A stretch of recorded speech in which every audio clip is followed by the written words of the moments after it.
Ok, an di, bagay yo tombe nan chaos. You gonna need, ou bezwen kelke bagay sa yo, ok? Wap bezwen an pil bagay sa yo, men. First aid kit ou, sa gen tout bagay la dan li men. Bandage, li gen gloves, li gen ti bagay, you know, ka mette sou fon ti blese tout piti, bagay sa yo. Ou bezwen bagay sa yo, ok?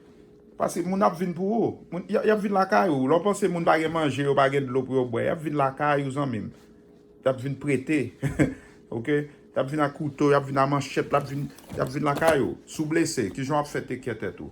Surgical dressing. Sa son heavy bird li men. Sa yi pou lò blese fort. Pou stop blood lan, pou pa arrive ou. Ok? Moun yo ap vin pou ou. So pense, moun yo ap vin pou ou, men.